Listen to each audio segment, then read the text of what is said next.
pada masanya. Kebangkitan umat adalah suatu keniscayaan.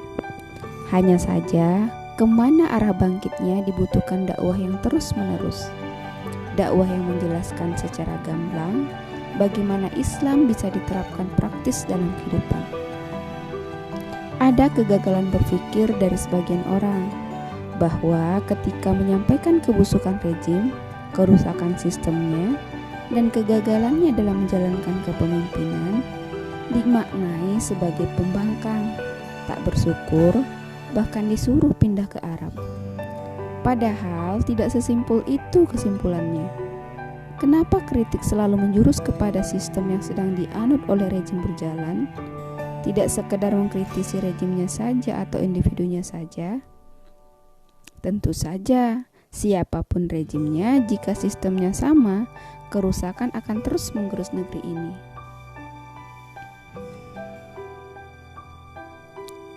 Kritik sistem dan rejim tujuannya agar terjadi dorbul alaqot antara umat dan penguasa, terutama terhadap sistemnya. Inilah tahapan krusial dalam tafa'ul mal ummah, dan tahapan inilah yang paling menyita waktu perjuangan Rasulullah. Nah, masa-masa hari ini kita melihat banyak pergolakan terjadi di mana-mana. Pergolakan pemikiran tentunya. Apalagi di tengah masa pandemi seperti ini. Kita melihat begitu gamblang kebobrokan sistem kapitalisme.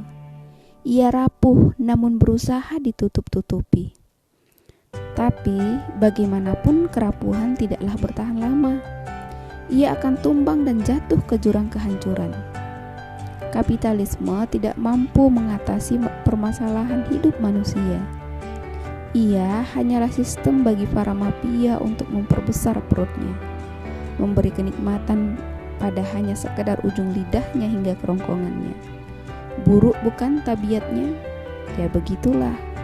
Jadi banyak hal yang bisa kita gali dan kita tampilkan ke tengah umat, bahwa sistem ini memang rusak dan menyesatkan. Janji-janji manis itu bak aspartam, yang awalnya kau merasa enak tapi ujung-ujungnya tubuhmu pun tumbang karena bahayanya. Umat butuh pada kebangkitan yang hakiki, perubahan yang sejati, sehingga umat tidak merasa kecewa lagi, karena kini arah perjuangannya berada di jalur yang tepat. Pertanyaannya, bagaimana metode menuju hakiki itu?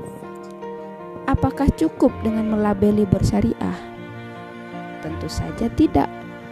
Penerapan Islam itu tidak butuh sekedar label, tapi benar-benar harus sesuai dengan manhaj nubuwah. Inilah tugas besar kita. Kita diberi peluang, diberi ruang, maka ambillah dan berperanlah. Hari-hari terakhir ini, jika kita mendamba perjuangan yang mulus tanpa hambatan, lebih baik tidur saja. Apalagi jika kita bermimpi berjuang tanpa ujian dan cobaan, kubur saja angan hampa itu. Tidak pernah ada dalam sejarah sebuah perjuangan berjalan manis dan lancar jaya seperti di jalan tol. Jika kita tidak siap dengan perjuangan besar ini, cukup ucapkanlah Allahu Akbar 3 kali, karena kita sebenarnya hanya mayat hidup. Setiap nabi dan rasul menghadapi ujian dan cobaannya tersendiri. Penderitaan dan segala ancaman menghampiri. Demikian juga pejuang syariah dan khilafah di akhir zaman ini. Dia tidaklah semudah membalikkan telapak tangan. Musuh-musuh Islam memprediksi masa ini akan tiba, dan mereka telah merancang segala cara untuk menghadangnya.